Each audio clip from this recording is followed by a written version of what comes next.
All right, well, hey, thanks for choosing to start off your decade, your Sunday, here at CCV. That's pretty awesome. You could have been everywhere. I heard there's a game today or something like that people are talking about. Yeah, that's right, let's go Birds. All right, so I am pumped to be here today. This is an exciting week in my household. This is the week where my Christmas lights turn into winter lights.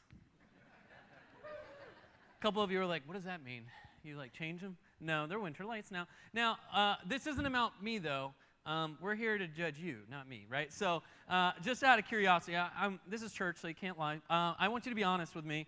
How many of you still have the Christmas tree up? How many of you still got, that's over half the people still got, guys, come on. You need to get rid of that Christmas tree.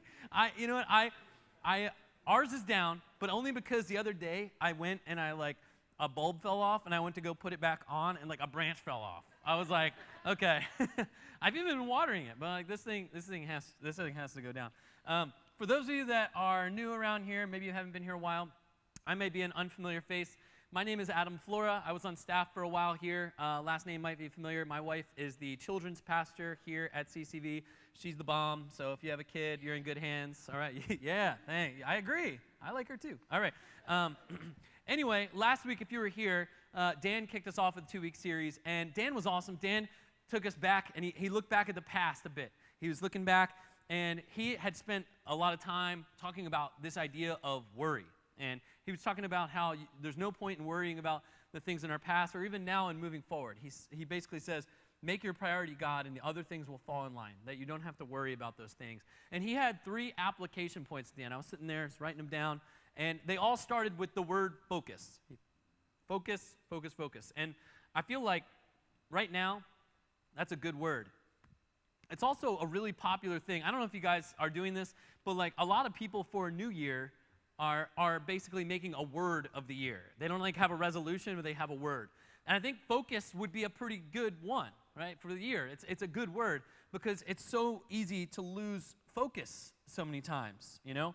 And let me ask this. All right, I've already asked you about the Christmas trees. We've let that go. I think I've been clear. I'm not going to judge you for that here. But I'm curious, how many of you have decided to do a New Year's resolution? Did anyone do a New Year's resolution out there? So I see a couple of you who are yeah. I think most people, you have one in mind, but you don't do it, or you're scared to tell someone because you're if I say it out loud and then I don't do it, I'm going to be disappointed.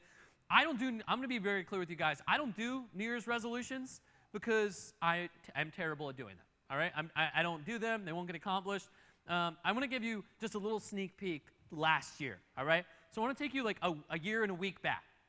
So we're looking at the very end of December last year, December 31st at 11:50 p.m., all right? So I'm hanging with some people you know here from CCV, even some people that come up here on stage at CCV. We're hanging out.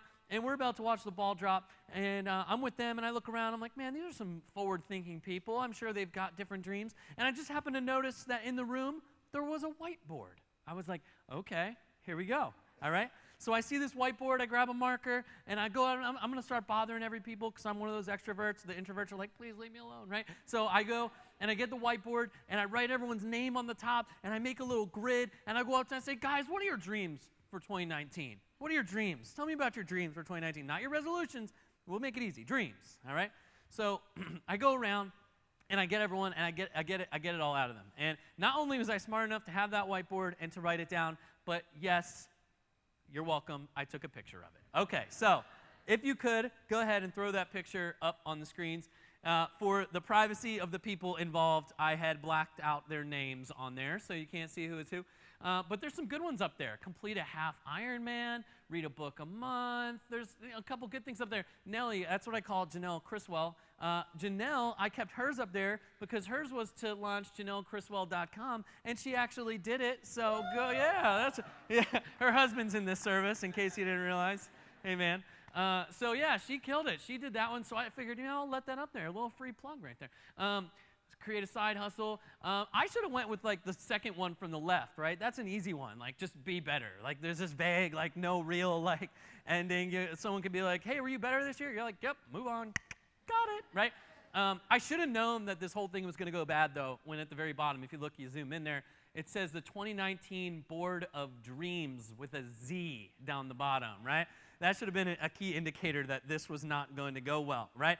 Like Boys to Men. It was just Z. I don't know. It's like a 90s thing. So if you actually look at the end, I wrote one for myself because everyone's like, oh, man, what's yours? And it got me thinking, I'm like, you know what? I want to be outside a lot this year. I really do. You know what? I'm going to go camping, like tent camping, more than I ever have before. And someone's like, oh, how many is that before? You got to write an exact number down. I'm like, you know what? I'm going to go 5 times. I'm going to go tent camping 5 times this year, all right? That's my dream at 9:55 p.m., right before the ball is about to drop, all right? So I'm looking around. There's some people in this audience that have known me for a long time. I'm wondering if anyone out there, you can go ahead if you want. Does anyone want to take a guess on how many times I went tent camping this year? Anybody? Who's the bold? Who said that? I see you. Yeah, you're right. I didn't go once. It's 0. I didn't go tent camping. I didn't go tent camping this year. I really wanted to, but a couple things. We moved, right? So like during the fall, it was a bit chaotic. Excuse. So I didn't go tent camping at all. So my dream kind of it didn't work out, and that whiteboard, so it's gone. That's good. We can get rid of that. But what I want to do today is I want to be a little more focused than that. I want to take a little more of a constructive look back at the last year, but most importantly, look forward at who you want to be next year. I'm going to do it in this way. We're going to answer one question, but I'm going to ask for your help. I know, Birds are playing today. We've got a lot going on. It's third service. It's really easy to come and just kind of be a spectator. So I've got a rule. Today, there's no passive sitting. You're involved with the service. The message I'm giving you, we're involved in this together, right? So I'm going to ask you a question. I really want you to think about it. I want every single person to have an answer to this question by the time we're done today. And we're going to keep it really simple. So I'm basically going to identify this question here, and then we're going to do one simple step. And by the time you leave, you're going to know one Bible verse. If you've never heard a Bible verse and memorized it, you're going to know one today. So you'll be able to leave with that, so that's pretty cool too. So this is the question. What is one change I can make that would make my life drastically better this year? What is one change I could make that would make my life drastically better this year? So we're in this series, New Year, New You, and I think if we want to be new, that some kind of change has to happen. So we're going to keep it simple. We're going to answer that question, give you one step, and that one verse is going to be the step that we're going to take. So you're going to memorize that. And you will not be able to leave today without knowing my one point. That's it. I don't want you to forget everything I said, but if you had to, forget everything else, you'll remember that one thing. All right? Now, this is the hard part that I'm gonna do here. I'm going to start with a little bit of history. And a couple of you are like, dude, history class before lunch, no bueno, right? It's fine. I get it. I understand it. You can actually have permission to forget most of this stuff after I talk about it, right? But it's going to set up the story, and then from there, you don't have to remember that stuff, okay? But I'm talking about this story from the Old Testament. I love it. It's called Nehemiah. It's about this guy. I love Nehemiah. I love his story. I was like, man, when I was younger, I was so fired up about this. I was like, I'm going to name one of my sons after Nehemiah. And now I have 2 girls, so it didn't work out. But I was excited. Now, here's the part we're going to dive in. I'm going to give you a little history, then we're going to take a little break and just kind of stretch, take a deep breath, and then we'll dive back in one more time, and it will get us to the point where we're going to remember that important part. All right, so let's do it. So it takes place around 450 BC. To give you a little bit of context here, it's like in the middle of the Old Testament, like if you were to flip through the pages and find it, but it's actually towards the end of like the actual chronological story of the Old Testament. So you have all the Old Testament things, Moses, David, blah, blah, blah, blah, blah. You get to the end, and you have this story of Nehemiah. Then you have about 400 years of silence, right? And then you have Jesus shows up, all right? So there we go. That's where this whole thing is taken apart. So it takes part around this emperor named Artaxerxes of Persia. This dude was basically the hot tamale at the time. He was leading everything. He was dominating everything. And the main guy we're talking about today, Nehemiah, he was his cupbearer. So that is kind of what you're thinking about, cupbearer. Like, bring me my wine. And he would come in and he would bring it. And he would probably take a sip out of it, make sure it's not poison. But he was a lot more than that. He was also someone who was around the king all the time. So he trusted Nehemiah. Nehemiah was his friend. To a big degree, he was an official, right? He really was a trusted person to that point where he was an official. But he was also a Jewish man, right? So he was one of God's chosen people, but they were spread out. 100 years before that, Jerusalem had been sacked again, and people were spread out by the Babylonians. They conquered it, and they were spread out all over the place, all right? So he was likely never even been in Jerusalem, but here he is now. So he has this question he wants to ask that king, Artaxerxes, right? Artaxerxes was that main man. And he wants to ask him a question. He actually wants to ask him a favor. But here's the thing. He's not a hired official, really. He's not an employee. Nehemiah is still in captivity. He still is technically a slave.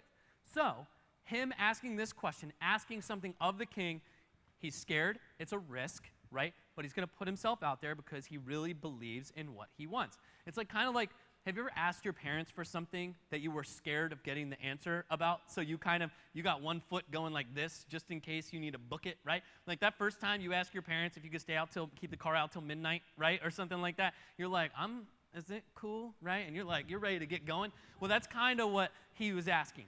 So he goes up to Artaxerxes and he says, look, here's the deal. Would you please give me time to go and help my people in Jerusalem? And he was scared. He was like, dude, what is this response going to be? He doesn't know what it's going to be. And Artaxerxes, who God has been working on him, literally says, okay. And not only that, I'm going to make you the governor of Judea, which is basically the mayor of Jerusalem. And I'm going to give you permission to do this. I'm going to give you money. I'm going to give you resources. I'm going to give you a military, but you have to come back. That's it. That's the deal. So Nehemiah gets together a bunch of money, a bunch of lumber, a bunch of materials, and he heads to Jerusalem. How we doing? Whew. History. You got all right? You good? You with me still? That's a lot, right? All right, so I'm going to give you one little piece of history more, and then we'll move forward to like the crux, the part that you're actually going to remember. The take-home is going to be right after that, all right? But I just got to plow through one more setup, some history here. So Jerusalem, I want to give you a little bit of idea of why it was important. So Jerusalem had been sacked time and time again. It had been conquered. It had been destroyed. So everything about it, it had lost its identity. It had lost its culture. It had lost the spiritual practices of the people there. It had lost its direction. The people who used to work there don't work there anymore. The people who led there, the people who preached there, everything was really in shambles. Now, right before that, a guy in the Bible, right before that, Ezra and Nehemiah, they think were one book at one point. One person told that story. Ezra went and rebuilt the temple. So now Nehemiah wants to go and he wants to check out in Jerusalem this lost identity that they've had, and he wants to figure out how he can help. So Nehemiah goes and he takes a look, and he goes and he takes a look, and he does a walk around the entire place. He walks around Jerusalem, and immediately it becomes clear to him what his one thing is. What his one thing that he has to do is becomes very, very clear. He thinks to himself, I've got to get this city wall rebuilt if it's the only thing I do. Ezra rebuilt the temple. Before the government gets back up, before the town gets completely rebuilt, I need to rebuild the walls. We need to be able to protect this city from the people that are outside of it. Now, this was a huge task, and everyone had to be involved because there were warlords all around, and they took advantage of the fact that Jerusalem didn't have walls. They plundered it all the time. They took what they want. They took advantage of the fact there was no military power there. So these people who were just abusing things took it all, and it totally stripped this little city of its identity. He decided, you know what? This is what my one thing needs to be. Now, what is the one thing for you that you know if you rebuild it first in your life, that other things in life, the other aspects, your faith, your relationship, your life, it will improve? That if I did this one thing, if I remained focused on improving this one thing, accomplishing this one thing, or avoiding this one thing, that my life at the very end of 2020, I'm going to look back and say, I am so thankful that this thing did not go unchanged. For Nehemiah, he knew for this city, the one task that he had to do, one thing he had to do was, I need to rebuild these walls here. So he did. Now, there was a bad guy, of course, every story. There was a bad guy on the outside. His name was Sanballat. You could forget his name in like 5 minutes, all right? But Sanballat was basically on the outside, and he was one of those people who didn't want that to happen. So think of the people that are going to try to distract your one thing. Sanballat saw what Nehemiah was going to do and said, I'm going to prevent that because that is not for my benefit. That's for your benefit, Nehemiah, but that is not for me. So he did everything. He sent in spies. He sent in intruders. to not build the wall. He tried to infiltrate to not build the wall. He began to discourage the people who lived in the city to not build the wall. Even when those things weren't working out, he said, all right, plan B. I'm going to screw up your plan now. I'm going to send in people to actually attack the wall. So Nehemiah's like, all right, I'm going to go down the line. You, hammer. You, sword. You, hammer. You, spear. Right? And he literally had these workers who they took shifts. You guys are going to defend while you guys are building. He's like, nothing is going to stop me. Nehemiah was a focused man. So then he realized, you know what?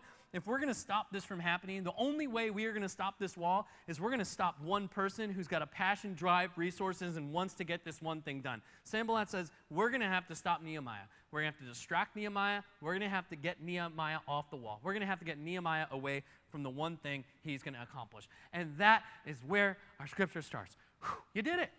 Good job. You're like, dude, you talk fast. I know. I just had to get through that. It's like, it's really boring. I know. Some of you are like history people and you're like, keep going, but that's like 10 of you in there. That's me, honestly. So I could have really bored you here. So just be thankful. All right. So that brings us, so that's like the first, I just summarized for you like the first 5 chapters of Nehemiah. So if you ever want to read through that, it's good stuff. But if I read 5 chapters up here, you'd be sleeping. All right. So chapter 6, let's kick it off. When word came to Sanballat, there's our guy, right? Tobiah, Geshem the Arab, and the rest of our enemies, that I had rebuilt the wall and not a gap was left in it. And then he says, though up to that time I had not set the doors and the gates yet. Sanballat and Geshem sent me this message. So my man's up at the top of the wall. He's on this ladder. He's cranking away. One of his friends comes up, shakes the ladder. Hey, man, that guy's back. He's got this note for you. And he hands it up. Nehemiah goes down and he reads the note, right? And it says this, verse 2, come, let us meet together at one of the villages on the plain of Ono. So basically, this guy's like, send him a message. The message says, hey, man, want to meet up at Starbucks this week? You got a little bit of time? And Nehemiah is like, I don't believe that is your actual, like, I don't think you're trying to help me here. So the next verse says this, but they were planning to harm me. So he knows right off the bat that their intentions are not pure. And you can kind of tell when someone's trying to support what you're trying to do or someone's trying to hinder what you're trying to do. So Nehemiah 6:3, it says, so I sent messengers to them with this reply. So Nehemiah's at the top and he's like, all right, hold on, give me a second. And he writes his little note out and he says, here, go ahead and give him this, right? So he hands it down to his guy and they send it back off to Sanballat. This is what comes next. This is the part that I love so much. Oh, this is getting me pumped. It's going to be good. You guys are going to love this. This is good. All right. So this is what happens next. So I sent messengers to them with this reply. Oh, you're going to love this. I am doing a great work and I cannot come down. I am doing a great work and I cannot come down. Can you say that with me? I am doing a great work and cannot come down. One more time with a little more oomph in it. You know what I'm saying? I am doing a great work and I cannot come down. It felt good, didn't it? Right? Have you ever gotten to a place where someone asks you for something and you're like, no? You like come out of your chest and you're like, what? That was amazing. That is literally what he's saying. I am sorry. I'm doing great work right now. No matter what you have to tell me, it is not more important than this thing that needs to change. It is not more important than this wall that we're trying to build for this city, and I cannot come down. I'm sorry. Now, the thing is, if you haven't kind of put the metaphor together, that one thing for you is your wall, and you have a wall. You have a thing where if at the end of 2020 you look back and that thing went unchanged again, you would be heartbroken. You would be bothered. At the very least, you'd be annoyed that you spent a same year not making any progress on your faith, your life, that thing that's going to hinder the growth in your life, right? You've got a thing in your relationship. You've got a thing with your job. You've got a thing with your health, your mental health, your physical health. You've got things that are going on that you just cannot come down the ladder for. You need to stay up there and you need to say, I'm sorry. I see how sad you are that I'm not coming down, but this is more important than you. Actually, it's so important and I love you so much that I'm not coming down. I am doing great work and I cannot come down. And then he goes on. I sent a message with them. I am doing great work. I cannot come down. Why should the work stop while I leave it and go down to you? He basically says, what do you have to offer me that is more important than the thing that I've already spent time thinking about was the one thing I need to get done? I was in church, and I was sitting there, and a guy was yelling at me to do this one thing, and I decided that was the thing. So what do you have to offer me that's better than that, right? And then he goes on, Nehemiah 6:4. 4 times they sent me the same message, and each time I gave them the same answer. Can you imagine that? They're like, hey, they keep sending him another letter. Hey, can you just check your calendar real fast? I'm sure you've got an opening over the next week. And he's like, I'm sorry, I'm doing great work. I cannot come down. You know, you just can't ignore my text, Nehemiah. You have read receipts on. I could see that you're reading these, and you're just ignoring me. And he's like, I'm sorry, I'll change that so you don't know I'm ignoring you. But I am doing great things. I cannot come down. And Sambalot's like, you know what? I've got Eagles tickets. Come on. Yeah, and Nehemiah's like, oh, kind of. I'm sorry, I can't. I'm doing great things. I cannot come down. And then a 4th time, he's like, what does he say there? He's like, look, you can pick the Starbucks. It can be Collegeville Starbucks, Rofo Starbucks, Limerick Starbucks. There's probably a Starbucks in the lobby of this church. We haven't even realized it, right? But he's like, no, I cannot come down. He's like, I have Starbucks points. It's on me, right? So there's literally this again and again and again. They're trying to distract him, and it's just not working out. He keeps saying the same thing. Guys, I'm doing a great work. I cannot come down. I can see that you're frustrated. Trust me. I know you're mad. I don't care. I do care, but I don't care enough to not come down there. And it's so easy to get distracted by stuff and lose direction. There's so much clutter. There's so many things that all the people in our life want from us. If you have children, there's dad. I know. But I have an important thing. It'll make your life better. You just don't know it yet, right? I have been thinking about this a lot. This last year, I lost my last grandfather, and he was I grew up. I was very lucky. They gave the land to my parents, so my grandparents were actually my next door neighbors growing up. So these are my grandparents that have always been next door. And when he passed away, it was crazy because my parents had to do, and my mom's siblings had to do the really hard task of going through the house and deciding what to do with all this stuff. And so they got together, and they needed to sell the house to just deal with, some old bills that he had, and just kind of, just there's no point in being over there empty. So they go through it. My mom invites me. She says, hey, the one day we're going through the sheds outside, which had so much stuff in it. Just come check it out, see if you wanted to, keep something of his or something like that. So I was like, all right, I'll come check it out. So his attic was just full of stuff. His basement was full of stuff. But these sheds, I wish I could describe for you. You open the doors, and it is like stuff everywhere. I mean, piled. He was like a train collector. He was like a life collector. I mean, I walked in. There was some cool stuff in there. Don't get me wrong. I walked right in. There's like a little gun. I'm like, what is this? And it you hit the trigger, and a little lighter. It was like, I was like, okay. And then there was he got matchbooks from everywhere in this bin. Back in the day, it's crazy. I guess everyone smoked, right? So they literally gave you a matchbook everywhere you went. Everywhere. If you went to a restaurant, they're like, here, have some lighter, have some matches here. And it would have the name of the restaurant on it. And literally everywhere you went. Even the doctors would give you one. Hey, here's you go. It was crazy. He had so many of them.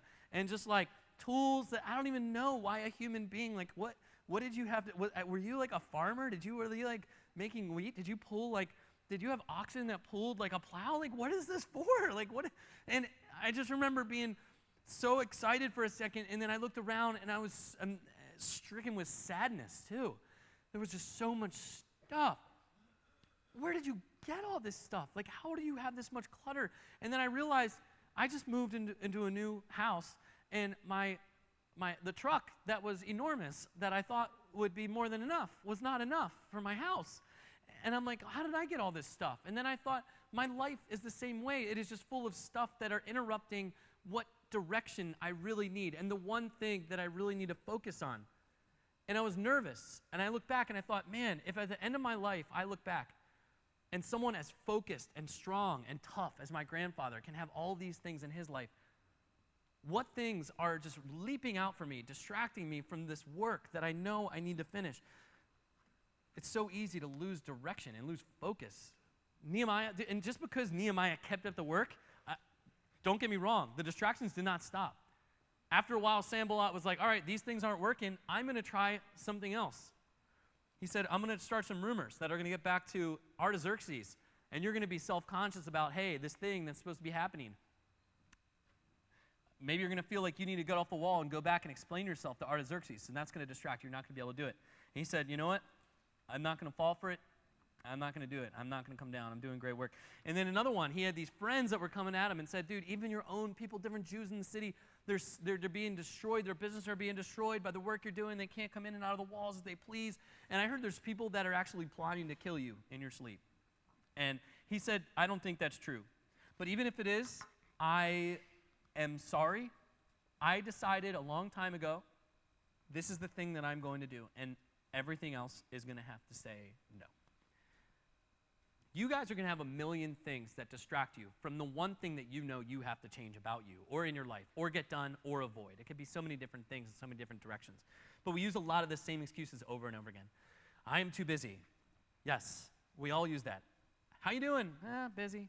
Everyone says that every single time. It's like the new, how you doing? Good, right? It's like the same thing. I'm busy. Maybe you're using the excuse that you're too busy. Maybe you're going to use the excuse, I failed at that thing a million times already. So what makes you think you can come up here, you can tell a little story about Nehemiah, you can shout at me for a little bit, give me one cool phrase to remember, and then that's going to be the thing. I don't know. The kids are like the thing maybe that we have to focus on, and they're the wall that we have to build, but so many times they're also the distraction that's pulling us off the wall from the thing that we know we have to do. And sometimes if we love them enough, we need to stay on that wall and finish that thing, right? What if my spouse finds out? They're going to kill me. No, they won't. And actually, it's going to be better that you have someone supporting you and helping you to do that thing, to change that thing, instead of hiding it from them. Maybe you think you're too old. You're like, dude, I'm in my 70s. There's no way. I'm in my 80s. There's no way. I've avoided doing that thing for 50 years. And now you want it to be, and maybe you just think, hey, man, maybe this is just who I am. And that's the thing that's going to prevent you. But I love how Nehemiah's story ends. Verse 15, so the wall was completed on the 25th of Elul in 52 days. In 52 days. This was not the entire city, ancient city of Jerusalem. This was a piece of it, but a portion that needed to get done. And they did it. The rubble has been sitting there for over 100 years, and in 52 days, they do it again. The verse right after that says, when all of our enemies heard about this, all the surrounding nations were afraid and lost their self-confidence because they realized that this work had been done with the help of God. Now, what I love when it says that, this work had been done with the help of God, if you followed the story with me, there was nothing miraculous that happened, right? God wasn't like, the people weren't attacking the city and God was like, lightning bolts, right? And everyone's just like, right? That didn't happen. There was no earthquake. There were no trumpets that sound and everyone just passed away. There was nothing like that. There were literally men and women who knew in their heart the thing that needed to get done and decided that nothing else was going to distract them from that thing. It was good leadership. It was the ability to say no. It was the ability to say, look, it's okay. I'm going to stick it out no matter what, and I'm going to hurt some people's feelings in the meantime, but it's not as important as this thing that I need to accomplish. Now, I'm going to go back to the original question. What is one change I can make that would make my life drastically better this year? The temptation for you right now is going to be to walk out and be like, oh, I have a good idea of what that is. I'll see you. Have a good day. Have a good week. Have a good New Year. Go Birds, right? Now, I would be amiss if you went out those doors, or if you're watching online and you close that laptop and you don't have a step, one step that you need to take to get that thing done. Some of you, there's a lot on the line. There's relationships on the line. Your health is on the line. Your future is on the line.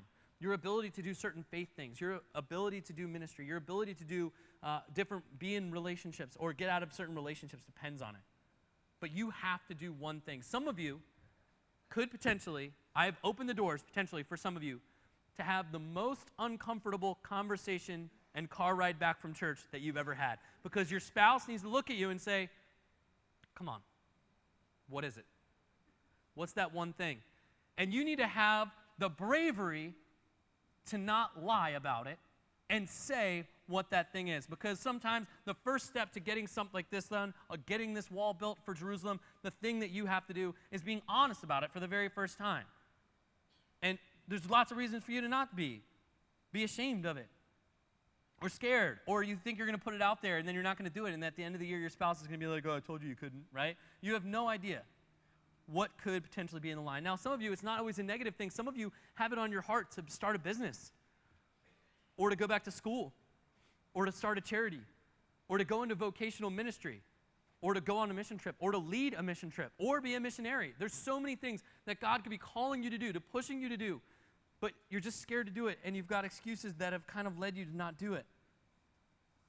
You are doing great work, and I cannot come down. You're going to disappoint some people. Some people are going to whisper. Some people are going to be like, you need to, right? And you're going to be like, I'm sorry, I'm doing great work. I'm doing great work. I can't come down. There's going to be people in your family who don't understand why you're saying no to doing this family thing, or going on this trip, or going on this vacation, or not going on this vacation, or changing your schedule, or changing your time, or quitting that job, or getting that new job that they never expected, or doing this thing with your kids that you've never done before, or doing this thing, or pulling out your phone and taking a first step, putting something in your calendar, booking a trip, telling someone, sorry, I can't, blah, blah, blah. There's going to be lots of things, and people are going to look at you and be like, I don't know what they're doing. I don't know what they're doing. There's going to be people who are going to gossip about you. That's just the reality of it. There's going to be people who love the juice that is going on with you making this decision to finally stay on your wall and accomplish this one thing that you know needs to get accomplished.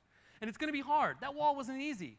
The fact that it was done in 52 days is a miracle. There's something potentially that you're thinking about right now in your heart that you're scared to death of. You might even be shaken about because you know deep down that thing is much harder than if I were to do absolutely nothing.